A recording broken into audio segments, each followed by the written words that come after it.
ರಾಜ್ಯದಲ್ಲಿ ಕಾವೇರಿದೆ, ಕಾವೇರಿ ಕಿಚ್ಚು. ಮದ್ದೂರು ಕೋರ್ಟ್ಗೂ ಈಗ ಕಾವೇರಿಯ ಕಿಚ್ಚು ಈಗ ತಟ್ಟಿದೆ. ಈ ಬಗ್ಗೆ ಒಂದು ಬ್ರೇಕಿಂಗ್ ಅಪ್ಡೇಟ್ ಆಗ್ತಾ ಇದೆ.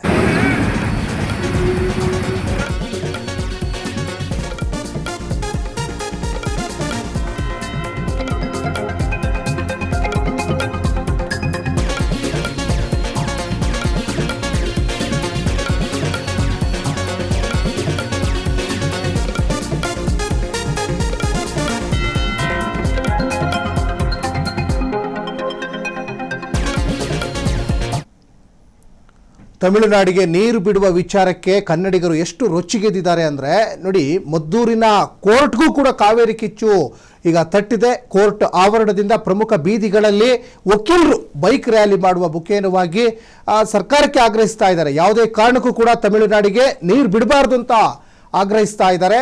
ಮದ್ದೂರು ಕೋರ್ಟಲ್ಲಿ ವಕೀಲರು ತಮ್ಮ ಅಲ್ಲಿ ಕೆಲಸ ಕಾರ್ಯಗಳನ್ನೆಲ್ಲ ಬಿಟ್ಟುಬಿಟ್ಟು ಇವತ್ತು ಕನ್ನಡ ನಾಡಿಗೋಸ್ಕರ, ಈ ನಾಡಿನ ಜಲ ಮತ್ತು ಈ ಮಣ್ಣಿನ ವಿಚಾರ ಅಂತ ಬಂದಾಗ ಪ್ರತಿಯೊಬ್ಬರು ಕೂಡ ರೊಚ್ಚಿಗೆದ್ದೇ ಹೇಳ್ತಾರೆ.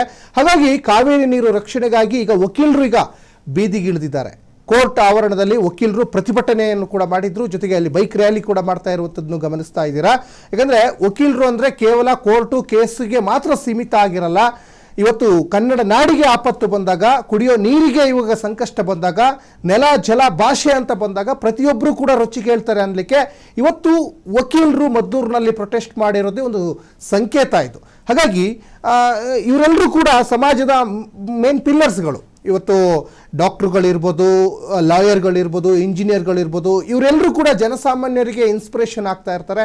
ಆ ನಿಟ್ಟಿನಲ್ಲಿ ಇವತ್ತು ವಕೀಲರು ಪ್ರತಿಭಟನೆ ಮಾಡಿ ಜನರ ಗಮನವನ್ನು ಸೆಳೆದಿದ್ದಾರೆ. ಹಾಗಾಗಿ ಕೇವಲ ಕೋರ್ಟು ಕೇಸು ಅದಕ್ಕೆ ಮಾತ್ರ ಸೀಮಿತ ಅಲ್ಲ. ನಾವು ನಮ್ಮ ನಾಡಿಗೆ ಆಪತ್ತು ಬಂದಾಗ, ನಮ್ಮ ಒಂದು ನೆಲ ಜಲ ಭಾಷೆ ಅಂತ ವಿಚಾರಗಳು ಬಂದಾಗ ನಾವು ಕೂಡ ಬೀದಿಗಿಳಿತೀವಿ ಅನ್ನುವಂತಹ ಒಂದು ಸೂಚನೆಯನ್ನು ಇವತ್ತು ಮದ್ದೂರಿನ ಈ ವಕೀಲರು ಇವತ್ತು ಕೊಟ್ಟಿದ್ದಾರೆ. ಸರ್ಕಾರ ಇನ್ನಾದರೂ ಕೂಡ ಎಚ್ಚೆತ್ತುಕೊಳ್ಬೇಕು. ಯಾವುದೇ ಕಾರಣಕ್ಕೂ ಕೂಡ ನೀರು ಬಿಡಬಾರ್ದು ಅನ್ನುವಂತಹ ದೃಷ್ಟಿಕೋನದಲ್ಲಿ ರೈತರ ಬೆನ್ನೆಲುಬಾಗಿ ಕನ್ನಡ ಪರ ಹೋರಾಟಗಾರರ ಸಂಘದವರ ಥರನೇ ಇವತ್ತು ವಕೀಲರು ಕೂಡ ಇವತ್ತು ಬೀದಿಗೆ ಇಳಿದು ಈಗ ಹೋರಾಟವನ್ನು ಮಾಡ್ತಾ ಇರುವಂಥದ್ದನ್ನು ಕೂಡ ಗಮನಿಸ್ತಾ ಇದ್ದಾರೆ. ಯಾಕಂದರೆ ಈ ರೀತಿಯಾದಂತಹ ಸಮಾಜದ ಮೇನ್ ಪಿಲ್ಲರ್ಸ್ಗಳು ಇವತ್ತು ಬೀದಿಗಿಳಿದು ಹೋರಾಟ ಮಾಡಿದಂಥ ಸಂದರ್ಭದಲ್ಲಿ ಜನಸಾಮಾನ್ಯರಿಗೆ ಒಂದು ಇನ್ಸ್ಪಿರೇಷನ್ನು, ಜೊತೆಗೆ ಇವತ್ತು ರೈತರು ಏನು ಹೋರಾಟ ಮಾಡ್ತಾ ಇದ್ದಾರಲ್ಲ, ಸಹಜವಾಗಿ ಮಂಡ್ಯ ಮತ್ತು ಮದ್ದೂರು, ಶ್ರೀರಂಗಪಟ್ಟಣ ಭಾಗದಲ್ಲೆಲ್ಲ ಇವತ್ತು ರೈತರೇನು ಹೋರಾಟ ಮಾಡ್ತಿದ್ದಾರಲ್ಲ, ಇಂಥ ಲಾಯರ್ಗಳು ಪ್ರತಿಭಟನೆ ಮಾಡೋದ್ರಿಂದ ಅವರಿಗೆ ಒಂದು ಬೆನ್ನೆಲುಬಾಗಿ ನಿಂತಂತಾಗ್ತದೆ, ಅವರಿಗೆ ಸಾಕಷ್ಟು ಸಪೋರ್ಟ್ ಕೊಟ್ಟಂಗೆ ಆಗ್ತದೆ. ಹಾಗಾಗಿ ಕಾವೇರಿ ನೀರು ರಕ್ಷಣೆಗಾಗಿ ಈಗ ವಕೀಲರೀಗ ರಸ್ತೆಗಿಳಿತಿದ್ದಾರೆ. ಯಾಕಂದರೆ ಈ ನೀರು ಅನ್ನುವಂಥ ವಿಚಾರ, ಈ ಮತ್ತು ಈ ಒಂದು ನಮ್ಮ ಕನ್ನಡ ನಾಡು ಅಂತ ಒಂದು ವಿಚಾರ ಬಂದಾಗ ಅದು ಎಲ್ರಿಗೂ ಸಂಬಂಧಪಟ್ಟಿದ್ದು. ಹಾಗಾಗಿ ಕನ್ನಡಿಗರಾದ ಸ್ವಾಭಿಮಾನಿಗಳು ಪ್ರತಿಯೊಬ್ಬರೂ ಕೂಡ ನೆಲ ಜಲ ಭಾಷೆ ಅಂತ ಬಂದಾಗ ಪ್ರತಿಯೊಬ್ಬರು ಬೀದಿಗೆ ಇಳಿದು ಹೋರಾಟವನ್ನು ಮಾಡಲೇಬೇಕಾಗ್ತದೆ ಅನ್ನುವಂಥ ಒಂದು ಸಂಕೇತವನ್ನು ಇವತ್ತು ವಕೀಲರು ಇವತ್ತು ಕೊಟ್ಟಿದ್ದಾರೆ. ಸರ್ಕಾರ ಇನ್ನಾದರೂ ಕೂಡ ಎಚ್ಚೆತ್ತುಕೊಳ್ಬೇಕು ಅನ್ನುವಂತಹ ದೃಷ್ಟಿಕೋನದಲ್ಲಿ ವಕೀಲರು ಬೈಕ್ ರ್ಯಾಲಿಯನ್ನು ಮಾಡಿದ್ರು. ಕೋರ್ಟ್ ಆವರಣದಲ್ಲೂ ಕೂಡ ಪ್ರತಿಭಟನೆಯನ್ನು ಮಾಡಿದ್ರು. ಯಾವುದೇ ಕಾರಣಕ್ಕೂ ನೀರು ಬಿಡಬಾರ್ದು ಅನ್ನುವಂತಹ ಒಂದು ಸೂಚನೆಯನ್ನು ಇವತ್ತು ವಕೀಲರು ಕೊಟ್ಟಿದ್ದಾರೆ. ಆಲ್ರೆಡಿ ಆಗಸ್ಟ್ 13ನೇ ತಾರೀಕು ಕರ್ನಾಟಕ ಬಂದ್ ಮಾಡ್ತೀವಿ ಅನ್ನುವಂಥ ಒಂದು ಸೂಚನೆಯನ್ನು, ಎಚ್ಚರಿಕೆಯನ್ನು ಸರ್ಕಾರಕ್ಕೆ ಕನ್ನಡ ಪರ ಹೋರಾಟಗಾರರು ಕೊಟ್ಟಿದ್ದಾರೆ.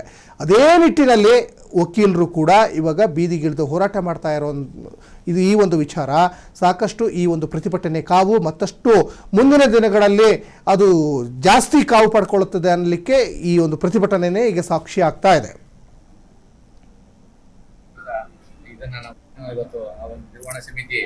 ಏನು ಹೇಳಿದೆ ಅದನ್ನು ವಿರೋಧಿಸಿ ನಾವು ಯಾವುದೇ ಕಾರಣಕ್ಕೂ ಈಗ ಸರ್ಕಾರ ತಮಿಳುನಾಡಿಗೆ ನೀರನ್ನು ಹರಿಸಬಾರ್ದು ಅಂತಕ್ಕಂಥ ವಿಚಾರದಿಂದ ಇವತ್ತು ಮಂಡ್ಯ ಜಿಲ್ಲೆ ರೈತರಿಗೆ ಬಹಳ ತೊಂದರೆ ಆಗಿದೆ ಇದರಿಂದ ಅಂತಕ್ಕಂಥ ವಿಚಾರವಾಗಿ ನಾವೆಲ್ಲರೂ ಸರ್ವಾನುಮತಿಯಿಂದ ಇವತ್ತು ಕಾರ್ಯಕಲಾಪಗಳನ್ನು ಹೊರಬಿಟ್ಟಿದ್ದೀವಿ.